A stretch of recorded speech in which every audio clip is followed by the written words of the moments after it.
अस्सलाम वालेकुम। आज हमारा टॉपिक है रैंक कोरिलेशन। हमने सिंपल कोरिलेशन तो लास्ट चैप्टर में पढ़ा था, रिग्रेशन और कोरिलेशन वाले चैप्टर में हमने कोरिलेशन देख लिया था। क्या होता है हमारे पास दो वेरिएबल्स के दरमियान में रिलेशनशिप चेक करने के लिए हम क्वांटिटेटिव वेरिएबल्स के दरमियान में रिलेशनशिप चेक करने के लिए हम कोरिलेशन के थ्रू जाते हैं। रिलेशनशिप तो हम बेसिकली रिग्रेशन में भी चेक कर रहे होते हैं, लेकिन उसकी स्ट्रेंथ और डायरेक्शन देखने के लिए हम कोरिलेशन निकालते हैं। ठीक है, अब इस चैप्टर में भी हमने एसोसिएशन देखा, यानी कि जो क्वालिटेटिव वेरिएबल्स के दरमियान में रिलेशनशिप था वो एसोसिएशन के थ्रू चेक किया। नेक्स्ट हमने उसकी टेस्टिंग बायस्किल के थ्रू की। अब हम रैंक कोरिलेशन पे आए हैं।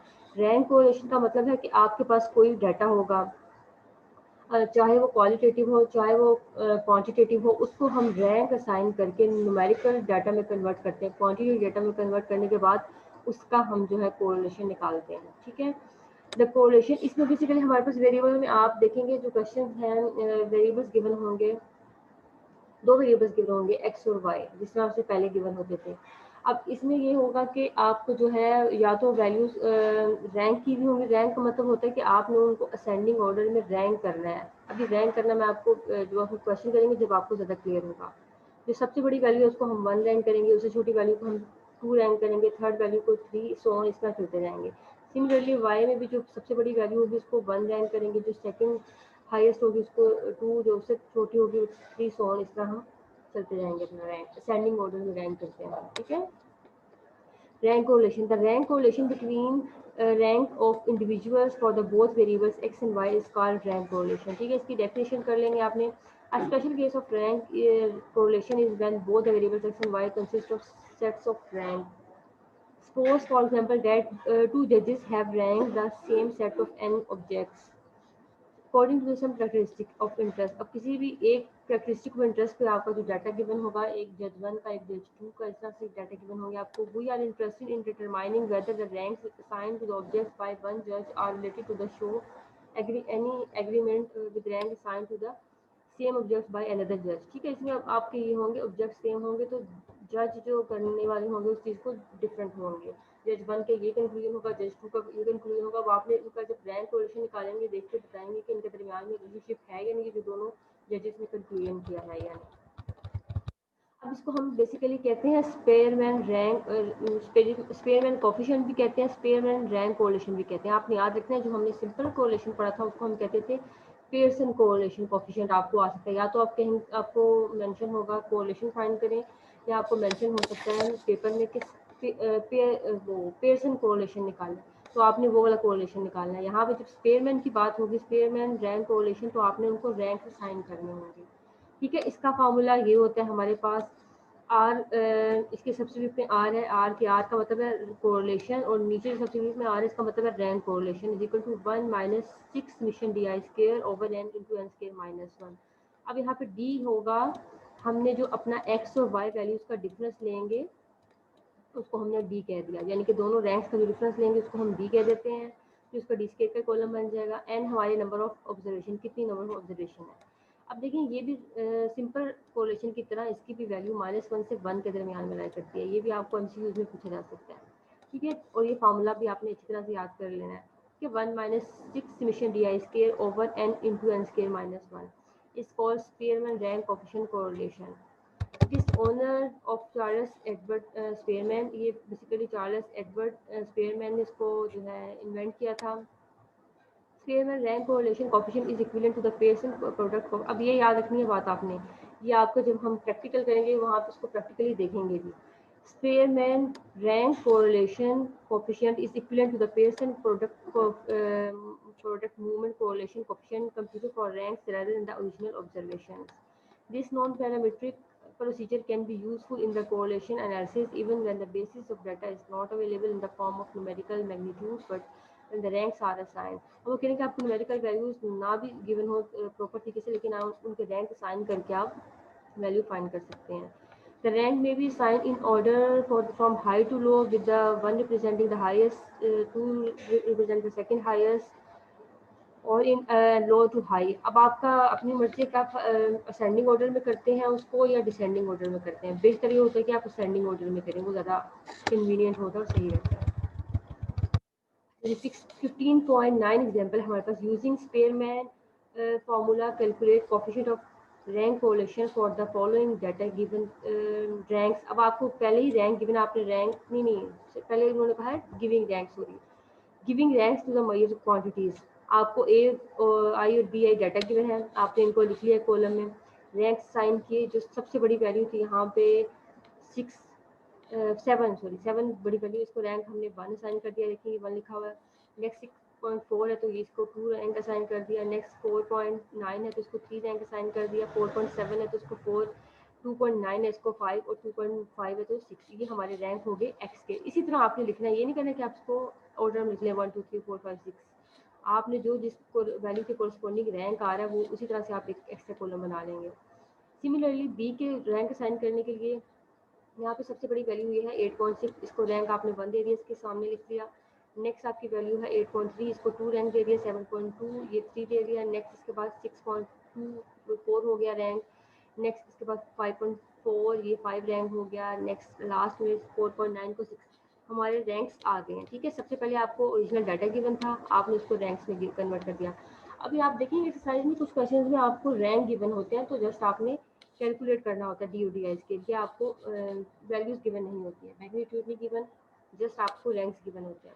अब यहाँ पे हमने रैंक्स असेंडिंग ऑर्डर में लिख लिए हैं। नेक्स्ट हमने डी निकालना है। अब डी एक्स माइनस वाई है। अब इसमें कुछ बच्चों को कन्फ्यूजन हो सकती है, वाई माइनस एक्स क्यों नहीं कर सकते, ये अब आपकी मर्जी है, क्योंकि हमने तो डी स्केयर से जो है काम करना है अपने जो फार्मूला के मुताबिक। तो आप x माइनस वाई करें या y माइनस एक्स करें, इसमें कोई फर्क नहीं पड़ेगा, क्योंकि हमने तो स्केयर ले लेना। स्केयर से वैल्यू नेगेटिव पॉजिटिव हो जाएगी, पॉजिटिव है तो पॉजिटिव ही रहेगी। हम डी आई निकाला, नेक्स्ट डी आई स्केयर निकाल लिया। अब फार्मूले के मुताबिक हमने सारी वैल्यूज इसमें पुट कर दी। 6 डी आई हमने जो निकाला था, डी आई स्केयर वो की वैल्यू 18 आ गई। नेक्स्ट एन किया हमारे पास number of observation, number of observation हमारे पास 6 है, हमने रैंक 6 पे साइन किया ना, 6 आ जाएगा।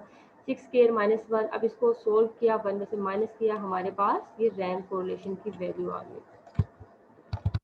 जब हम एक्सरसाइज देख रहे हैं, बिल्कुल इजी एक्सरसाइज है, जैसे इसका क्वेश्चन इजी ऐसे ये बस एक फॉर्मूला आपको याद करना है और आपको पता होना चाहिए अगर रैंक गिवन है तो रैंक असाइन नहीं करनी, अदरवाइज आपने रैंक असाइन करने है डाटा को और उसका कोरिलेशन निकालना है। एक्सरसाइज है 15.3, क्वेश्चन नंबर 1 का बी पार्ट है। The following table shows how 10 students, 10 student का मतलब इसमें आपका n 10 हो गया। अरेंज इन अल्फाबेटिकल ऑर्डर, अब ये पहले ही अरेंज उन्होंने बता दिया। Rank according to their achievement in both laboratory and lecture portion of the statistic course, find the coefficient of mark correlation. ठीक है, यहाँ पे रैंक कोरिलेशन होना चाहिए था, या मार्क कोरिलेशन लिखा, तो ये आपका इसका मतलब है कि आपने रैंक कोरिलेशन करना है, क्योंकि देखिए आपको उन्होंने पहले बता दिया कि आप अल्फाबेटिकल ऑर्डर में है, उस बाद में उन्होंने कह दिया कि रैंक कोरिलेशन। अब उन्होंने डायरेक्ट नहीं बताया स्पेयर में रैंक कोरिलेशन निकालें, लेकिन आपको पता चल जाना चाहिए कि ऑर्डर में डाटा गिवन है, रैंक उन्होंने वैल्यू मेंशन कर दी, तो इसका मतलब है हमने इनको रैंक तो असाइन किए हुए हैं, तो हमने रैंक कोरिलेशन ही निकालना होगा इनका। अब हमारा सेम फार्मूला वही जो हमने अभी ऊपर ये वाला फार्मूला किया है, इसके मुताबिक हम अपने डाटा को करेंगे। हमें एक्स गिवन है, रैंक के बाद वाई गिवन है, जस्ट आपने एक डी का कॉलम बनाना है, एक्स माइनस वाई कर और डी स्केयर का कॉलम बनेगा। ये दो कॉलम्स बनेंगे और इसमें डी आई की जगह पर आप वैल्यू पुट कर देंगे, एन की जगह पर 10 पुट कर देंगे, इसको सिंप्लीफाई करेंगे, 1 में से माइनस करेंगे, तो आपका रैंक कोरिलेशन आ गया। ठीक है, और ये रैंक कोरिलेशन हाईली पॉजिटिव है। ठीक है, नेक्स्ट हम जाते हैं सी पार्ट की तरफ। अब इसमें भी रैंक्स ऑफ 10 स्टूडेंट, अब इसमें भी रैंक गिवन है, याद रखना आपने, वैल्यूज नहीं गिवन, उन्होंने कहा रैंक्स गिवन है। Ranks of the 10 students in mathematics and economics were follows, आपको ये पेयर की फॉर्म में गिवन है, पहली वैल्यू एक्स है, दूसरी वैल्यू वाई है। आप इसको जो है एक टेबल की फॉर्म में लिख लेंगे, एक्स और वाई वैल्यूज को लिख लिया आपने। 1 इधर आ गया, 6 इधर आ गया, 2 इधर आ गया, 5 इधर आ गया, 3 इधर आ गया, 1 इधर आ गया, इस तरह करके आप इसको लिख लेंगे। ठीक है, सीक्वेंस में the two numbers within the brackets denoting the ranks of the same students in mathematics and economics respectively. Calculate the rank correlation. अब उन्होंने यहाँ पे मेंशन कर दिया रैंक कोरिलेशन, अगर वो नहीं भी मेंशन करते तो आपको पता ही इसमें रैंक गिवन है, तो हमने रैंक कोरिलेशन ही फाइंड करना है। For the proficiencies this group in the two subjects. अब आपने एक्स वाई को पहले लिख लिया सीक्वेंस में, रैंक गिवन है, आपको रैंक साइन करने की जरूरत नहीं है, जैसे एग्जांपल में हमने रैंक किया था वो वैसे करने की जरूरत नहीं है। आपने डी कॉलम निकाला, एक्स माइनस वाई करके डी आई स्केयर निकाला, उसका जो सम आएगा वो आपने फॉर्मूले में पुट कर दिया, सिंप्लीफाई किया, तो आपके पास रैंक कोरिलेशन आ गया। ठीक है जी, नेक्स्ट आपके पास है क्वेश्चन नंबर 3 का ए पार्ट, सॉरी 2 का ए पार्ट है ये। five sets of coal A, B, C, D, and E have different weights, with the A being heavier than B, B is heavier than C, C, and so on. A weightlifter ranks the sacks heaviest first in the order A, D, B, E, C. Calculate the rank coefficient of correlation. अच्छा जी, इस question को मैंने solve कर दिया आपके लिए कि आपको ये मुश्किल ना लगे। तो ये देखते हैं हम क्या है इसमें। सबसे पहले तो हमें एक वेरिएबल गिवन है ए बी सी डी ई, हमने इसको एक्स वेरिएबल बना लिया अपना A B C D E. Next हमारे पास है A being heavier than B. अब A being heavier than B है तो इसको हम अपना ए को लिख लेंगे हैवियर है बी से। नेक्स्ट क्या लिखेंगे हम, नेक्स्ट इसके बाद B is being heavier than C, और जो बी है वो सी से हैवियर एंड सो ऑन। अब इसको नेक्स्ट उन्होंने कहा कि ये इस तरह से हैवियर की फॉर्म में ए बी से हैवियर है, बी सी से हैवियर है, सी डी से हैवियर है, इस तरह करके है, लेकिन उन्होंने बाद में बता दिया इसका ऑर्डर इस तरह से होगा। अब ये हमें वाई भी चीज़ गिवन है, हमें एक एक्स गिवन थी, वाई गिवन थी, हमने इसका रैंक कोरिलेशन फाइंड करना। अब देखिए ये क्वालिटेटिव वेरिएबल है, इसका तो आप नहीं ना फाइंड कर सकते, ना एसोसिएशन फाइंड कर सकते हो, ना आप कोरिलेशन। इसके लिए हमें रैंक कोरिलेशन की जरूरत पड़ती है कि हम इसको रैंक्स में कन्वर्ट करेंगे। हमने रैंक असाइन कर दिए, ये सेकंड वेरिएबल हमने वाई भी लिख लिया, ए को हमने फर्स्ट कह दिया, बी को 2, सी 3, डी 4, ई 5। नेक्स्ट में ए को 1, बी को 2, सी को 3, डी 4, ई 5। ठीक है, इस तरह से आगे वैल्यूज। नेक्स्ट हमारा कॉलम बनेगा D is equal to X minus Y, हमने इन दोनों वैल्यूज का डिफरेंस ले लिया। नेक्स्ट डी आई स्केयर होगा हमारा, जो रिक्वायर्ड फार्मूले के मुताबिक होता है। अब इसमें हमने अपनी वैल्यू डी आई स्केयर जो है समीशन डी आई स्केयर की वैल्यू पुट की। अब 6 तो आपको पता है ये हमेशा साथ रहता है, इससे कंफ्यूज नहीं होना, 6 ने एज इट इज रहना है, 6 वैल्यूज की वजह से नहीं आया, 6 वैसे आता है। नीचे वैल्यू आएगी नंबर ऑफ पेयर या नंबर ऑफ ऑब्जर्वेशन कितनी है। एन हमारे पास है 5 ऑब्जर्वेशन, 5 इंटू 5 स्केयर माइनस 1। इसको सोल्व किया, सिंप्लीफाई किया, 0.5 आ गया, यानी कि मॉडरेट हमारा रिलेशनशिप है। अगर और इसका डी को हमने कैसे निकालना होता है, एक्स माइनस वाई कर, और ये भी याद रखना है इसकी वैल्यू -1 से 1 के दरमियान में लाई करती है। अच्छा जी, नेक्स्ट हमारा है क्वेश्चन नंबर 2 का बी पार्ट है 7 army recruits A B C D. अभी इसमें भी आपको ये इस तरह से गिवन है, order of merit is this, first list is this. अब इसमें आपने कैसे साइन करना है, रैंक इसको 1 कर देंगे, इसको 2 कर देंगे, बी को इसको 3 कर देंगे, डी कहाँ इसको 4 कर देंगे, 5 6 7, ये हमारे फर्स्ट एक्स के रैंक्स हो गए। सिमिलरली हम वाई को भी रैंक साइन कर देंगे, जहाँ पे ए है वो 1 2 3 4 5 6 7। अच्छा जी, हमारे पास एक्स और वाई तो आ गए आफ्टर रैंक्स। अब हमने एक्स और वाई को जब रैंक्स आ गए तो हमने नेक्स्ट कॉलम बनाना होता है डी का, नेक्स्ट उससे कॉलम होता है डी आई स्केयर का। इसके मुताबिक हम सारा अपना काम करने के बाद अपना डी आई स्केयर को हम उसमें पुट करेंगे फार्मूले में, और उसको सोल्व करेंगे तो हमारी वैल्यू आ जाएगी -0.036, वेरी लिटिल नेगेटिव कोरिलेशन। ठीक है, ये नेगेटिव वैल्यू आ रही है ना, -1 का मतलब नेगेटिव, तो ये नेगेटिव कोरिलेशन आपकी शो कर रही है, और वेरी नेगेटिव लिटिल क्योंकि -0.03 है। अगर ये 0.036 होता 0.36 होता तो ये होता हमारे पास तकरीबन वीक कोरिलेशन। अगर ये -0.6 होता तो ये हमारे पास होता मॉडरेट। अगर ये -7.6 होता तो ये एक तरह से हाईली नेगेटिव कोरिलेशन होता। ठीक है, नेक्स्ट आते हैं हम क्वेश्चन नंबर 3 का ए पार्ट है हमारे पास 10 competitors in a beauty contest are ranked by the judges in the following order. अब आपको एक्स जज की जो है ऑर्डर गिवन है, वाई का गिवन है, सी का गिवन है। आपको याद होगा कि इस तरह का हमने एक प्रैक्टिकल भी किया था। And use Spearman rank correlation coefficient to discuss which pair of observation have the nearest approach to the common approach in the beauty. उसमें हमने सिंपल कोरिलेशन निकाला था, इसमें हमने रैंक कोरिलेशन करना है। अच्छा जी, अब हम सबसे पहले जो है 3 का रैंक कोरिलेशन तो हम नहीं ना डायरेक्ट फाइंड कर सकते। सबसे पहले हम पेयर एक्स और वाई का कोरिलेशन फाइंड करेंगे, नेक्स्ट हम वाई और जी का फाइंड करेंगे, उसके बाद हम एक्स और जी का फाइंड करेंगे। ठीक है, जिस जिसका फाइंड कर रहे हो उसके मुताबिक टी, अगर एक्स और वाई का कर रहे हो तो उसका डी आ जाएगा, उसका डी आई स्केयर आ जाएगा, फॉर्मूला पुट करेंगे वैल्यू आ जाएगी। वाई और सी का कर रहे हो इसी तरह, उसका डी आ जाएगा, डी आई स्केयर आ जाएगा, फॉर्मूला पुट करेंगे, इसका एक कोरिलेशन की वैल्यू आ जाएगी। सिमिलरली एक्स और जी है, इसका डी आ जाएगा, इसका डी आई स्केयर आ जाएगा, और उसको फॉर्मूला पुट करेंगे, एक वैल्यू आ जाएगी। अब आपके पास ये तीनों वैल्यूज जब आ जाएंगी तो आपने इस रिजल्ट से देखना है कि उन्होंने कहा है कि किसकी अप्रोच नियरेस्ट है। This indicate that just X and Z की वैल्यू हाईएस्ट है ना, तो इसका मतलब है उनकी अप्रोच कॉमन है। ठीक है, जो हाईएस्ट हाईएस्ट का मतलब उन दोनों की रिलेशनशिप हाई है, दोनों का जो है जज करने का वो एक सेम है, कॉमन है उनका टेस्ट। नेक्स्ट है क्वेश्चन नंबर बी पार्ट 3 का। The following table shows grade point का मतलब जीपीए अबॉर्डिनेट to a 6 in a competition by the two different जजेस एक्स और वाई। अब इसमें आपको देखिए कैलकुलेट रैंक कोलेशन आपने स्पेयरमैन फार्मूला के थ्रू करना है। अब इसमें आपको रैंक्स गिवन नहीं है, वैल्यूज गिवन है जीपीए ग्रेड पॉइंट एवरेज की। अब आपने इसमें सबसे पहले तो इसमें करना है जो सबसे बड़ी वैल्यू है उसको हम रैंक असाइन कर देंगे 1, उसके बाद वैल्यू को 2, नेक्स्ट को 3, 4, 5, 6। ये हमारा एक्स वेरिएबल को रैंक हो गया। सिमिलरली हम वाई को रैंक करेंगे। जब दोनों को रैंक कर लेंगे नेक्स्ट हम डी का कॉलम बनाएंगे, डी एस के का कॉलम बनाएंगे और इसका सम हम अपने फार्मूले में पुट कर देंगे। नंबर ऑफ ऑब्जर्वेशन हमारे पास 6 है, एन की जगह पर 6 पुट कर देंगे, हमारे पास रैंक कोलेशन की वैल्यू आ जाएगी। अच्छा जी, लास्ट क्वेश्चन है हमारे पास एक्सरसाइज का। The following table shows the mark of 6 candidates. अब इसमें एक्स और वाई वेरिएबल्स है, इसमें भी उन्होंने बेसिकली हमें रैंक नहीं दिया है। Calculate the coefficient of rank coalition और उसके बाद जो वैल्यू आएगी उस पर आपने कमेंट भी करना है। सब सिमिलरली सबसे पहले हम इसको रैंक साइन करेंगे। हमारे पास इसका 1 रैंक हो जाएगा, इसका रैंक 2 हो जाएगा, इसका रैंक 3 हो जाएगा, नेक्स्ट का रैंक 4, इसका 5 और ये 6।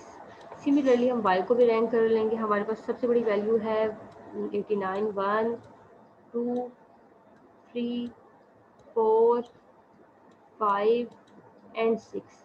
इनको भी हमने रैंक कर लिया। एक्स और वाई के रैंक्स जब आ जाएंगे इसके बाद आपका कॉलम डी आई आएगा, डी आई के बाद डी एस के आएगा और डी एस के का सम और एन आप 6 है पुट करेंगे फार्मूले में, सोल्व करेंगे तो आपके पास रैंक कोरिलेशन की वैल्यू आ जाएगी और ये value highly positive correlation show कर रही है। ठीक है, नेक्स्ट हमारा है एक्सरसाइज 15.4। ये ऑब्जेक्टिव है हमारी एक्सरसाइज को देख लें। ऑब्जेक्टिव को आप जो है डेफिनेशन अगर वहाँ से नहीं की आपने स्टार्टिंग से, तो यहाँ से आप कर सकते हैं।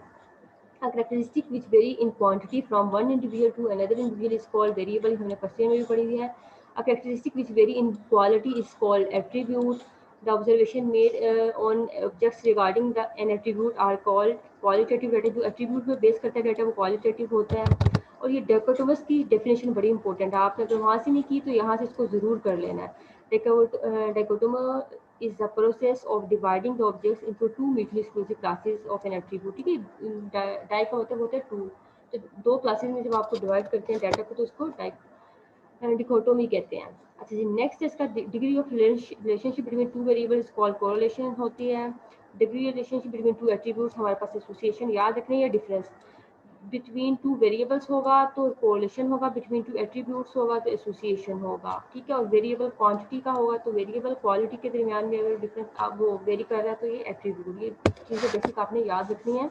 एमसीक्यूज भी और शॉर्ट क्वेश्चन भी ऐसे आ जाते हैं कि what is variable, difference between variable and attribute, differentiate between correlation and association. तो आपने यहाँ से इसको याद कर लेना है। अच्छा जी, हमने ये देखा था फर्स्ट एक्सरसाइज में अगर टू वेरिएबल्स हमारे पास इंडिपेंडेंट होंगे तो ये इस तरह से लिख सकते हैं हम।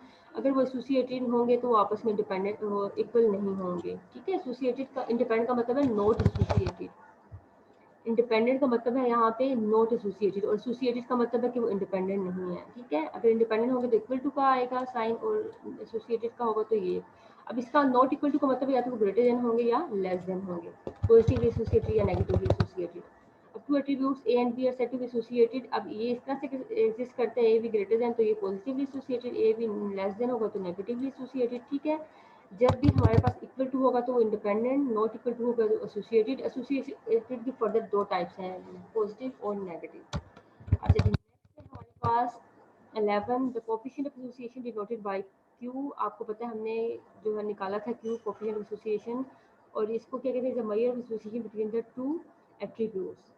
ठीक है, एट्रीब्यूट के दरमियान में इसको मेजर करते हैं। इफ द कोएफिशिएंट अब ये दो के दरमियान में होता है बेसिकली, ये भी याद रखना है। हम दो से ज़्यादा के दरमियान में नहीं निकाल सकते क्योंकि इसका फॉर्मूला आपने देखा था कि हम क्रॉस मल्टीप्लिकेशन कर रहे थे 2/2 जो हमारा कंटीजेंसी टेबल था। अगर 2/2 का कंटीजेंसी टेबल नहीं होगा यानी कि दो से ज़्यादा वेरिएबल होंगे तो फिर इसका हम ये नहीं निकाल सकते।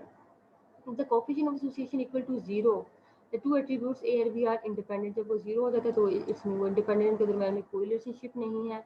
The attributes is not equal to zero, इसमें कि वो के दरमियान में कोई रिलेशनशिप है तो एसोसिएटेड है। If the coefficient of association between -1, तो इसका मतलब है वो डिसएसोसिएटेड या नेगेटिवली एसोसिएटेड है। अगर वो 1 है तो वो पॉजिटिवली एसोसिएटेड वो ठीक है उनके दरमियान में एसोसिएशन पॉजिटिव टाइप की। अच्छा जी, नेक्स्ट है ए contingency table of R rows and C columns made up of the observed frequency related to the two attributes and their categories. Contingency table की अगर आप चाहें तो यहाँ से definition कर लें। The two attributes are said to be independent. Every cell of the contingency table observed frequency is equal to the expected frequency. और ये आपको पता है जब observe और expected frequencies आपस में equal आ जाएंगे तो वो क्या हो जाएगा, independent हो जाएगा। R into C contingency table है तो उसका chi square हमारे पास degree of freedom R-1 into C-1 हम यूज़ करते हैं। मैंने आपको बताया था chi square की ये डिग्री ऑफ फ्रीडम यहाँ पे आप यूज़ करते हैं और हमेशा ग्रेटर देन डिग्री का रीजन यूज़ करते हैं। The larger the difference between the observed and expected frequency, the larger the value of chi square. अब larger chi square की वैल्यू होगा तो आपको पता है हमारा क्रिटिकल रीजन क्या होता है, chi square greater than chi square alpha जो टेबल की वैल्यू होती है 1 माइनस अल्फा सॉरी। अब ये जो है वैल्यू जितनी बड़ी होगी इट्स मीन कि आपका जो ये ट्रू होगा तो आपका रिजेक्टेशन होगा। यहाँ पे वो क्या कह रहे हैं, the larger the difference between the observed and expected frequency, the larger will be the chi-square value which lead to the rejection of the. आप देखिए जितनी chi-square की वैल्यू बड़ी होगी उतना आपका रिजेक्ट होगा, क्योंकि टेबल की वैल्यू तो ज़्यादा बड़ी नहीं हो सकती ना। ये तो आपने देखा था क्वेश्चन 288 भी आया था। The rejection of H naught of independence indicate that the two criteria of classification are associated. अगर आपका जो रिजेक्ट हो रहा है इंडिपेंडेंस यानी कि इंडिपेंडेंस नहीं है तो इट्स मीन एसोसिएटेड होंगे वो। इन a chi-square test for independence no expected frequency should be, अब ये भी हमने देखा था क्वेश्चन में कि लेस देन 5 नहीं होनी चाहिए, अगर होगी तो हम दोनों कॉलम्स को मर्ज कर देते हैं। अच्छा नेक्स्ट हमारे पास क्वेश्चन है characteristic which varies in quantity. अब ये हमने देखा था क्वांटिटी में जो वेरी करती है उसको हम कहते हैं वेरिएबल। ये एट्रीब्यूट लिखा है तो एक रो फॉल्स है। तो quantitative variable data relating to attribute may be obtain simply by noting the presence and absence of the objects. अब ये भी हमने देखा था कि प्रेजेंस और एब्सेंस की फॉर्म में आपने डाटा को कन्वर्ट कर लिया तो आपके पास डाटा आ जाता है। देखा था ना आपने स्टार्टिंग में आप किसी भी एट्रीब्यूट की ए को प्रेजेंस लेते थे, अल्फा उसकी एब्सेंस होती थी, बी उसकी प्रेजेंस और बीटा उसकी एब्सेंस। इस तरह से हमारे पास वेरिएबल्स की प्रेजेंस एब्सेंस की फॉर्म हम क्वांटिटेटिव वेरिएबल में कन्वर्ट करके उनका जो है निकाल सकते हैं, न्यूमेरिकल में कन्वर्ट कर सकते हैं। The presence of attribute is noted by capital letters, यहाँ भी हमने देख लिया, और एब्सेंस को हम ग्रीक लेटर अल्फाबेट से शो करते हैं। The class frequency of highest order is called ultimate. ये भी आप अल्टीमेट क्लास फ्रीक्वेंसी की मैंने आपको कहा डेफिनेशन कर लेंगे, यहाँ से कर लें या वहाँ से कर लें, आप कितनी मर्जी है। नेक्स्ट है the two attributes A and B are associated ये फॉल्स है क्योंकि एसोसिएटेड में वो नॉट इक्वल टू होंगे, उनके दरमियान में कोई लेस देन या ग्रेटर देन का रिलेशनशिप एग्जिस्ट करेगा। The two attributes A and B are positively associated, ये negatively associated या positively greater than होता है, ये false होगा। The coefficient of correlation denoted by R is measure of the strength of relationship between the two variables. True, आपको मैंने पहले बताया था R जो है हमारा measure of strength होता है, यानी कि strength बताता है relationship की। वैसे तो relationship हम regression से भी find कर सकते हैं, लेकिन इसके थ्रू जो हम relationship find करते हैं वो हमें strength भी बताता है। The coefficient of association denoted by Q is a measure of association between the two attributes. True, ये भी याद रखना है आपने। The coefficient of association between lies -1 and 1 is true. A contingency table consisting of R rows and columns made up of the observed, ये भी ठीक है। अब ये contingency table की definition है। The disassociation of two attributes mean their independence. False, मैंने आपको अभी बताया disassociation का मतलब है कि negatively associated होंगे, वो associated होंगे लेकिन negatively associated। इंडिपेंडेंस को शो नहीं करेंगे। इंडिपेंडेंस का मतलब तो यानी कि नॉट एसोसिएटेड तो नहीं है, वो एसोसिएटेड हैं लेकिन नेगेटिवली एसोसिएटेड है। A measure of discrepancy between the observed and expected frequency is called chi-square test of independence. True, ठीक है। नेक्स्ट इसके बाद the value of chi-square statistic is always non negative. अब ये भी आपको पता है chi-square की वैल्यू हमेशा नॉन नेगेटिव होगी क्योंकि ये हम ऑब्जर्व एक्सपेक्टेड फ्रिक्वेंसीज का जो है स्केयर ले लेते हैं, जब डिफरेंस लेते हैं तो वो हमारी वैल्यू पॉजिटिव ही होगी हमेशा। जब ई से डिवाइड करेंगे तो हमारी वैल्यू पॉजिटिव ही रहेगी, नॉन नेगेटिव नहीं हो सकती। और वैसे भी हमारे पास chi-square डिस्ट्रीब्यूशन पॉजिटिवली स्क्यूड है, ठीक है, याद रखनी है ये बात। पॉजिटिवली एक तो स्क्यूड है और इसके अलावा फार्मूले के मुताबिक हम स्केयर लेते हैं, जैसे नॉन नेगेटिव होती है, नेगेटिव कभी नहीं होती है। The larger or the difference between observed and expected frequency, the larger the value of chi-square which leads to a rejection. अब ये भी हमने ऊपर भी देखा था कि larger chi-square की वैल्यू होगी तो रिजेक्शन की तरफ लेके जाएगी। इंडिपेंडेंस यानी कि रिजेक्ट होगा, हम कह देंगे हमारा वेरिएबल एच नोट होता है ना कि टू एट्रीब्यूट्स आर इंडिपेंडेंट। अब टू एट्रीब्यूट्स आर इंडिपेंडेंट है तो इसका मतलब हम उसको तो एच नोट को रिजेक्ट कर रहे हैं। अब एच नोट को रिजेक्ट करेंगे तो इसका मतलब एसोसिएटेड को हम शो कर रहे हैं। Rejection of H naught independence indicate that two criteria classification are associated. ये भी मैंने ऊपर आपको बताया, अगर हम इंडिपेंडेंस को रिजेक्ट कर रहे हैं तो हम एक्सेप्ट को कर रहे हैं, एक्सेप्ट कर रहे हैं हम एसोसिएशन को। यहाँ जी आपका ये चैप्टर कंप्लीट हुआ। अगर कोई आपको कोई क्वेश्चन हो तो आप पूछ सकते हो। ओके, अल्लाह हाफिज़।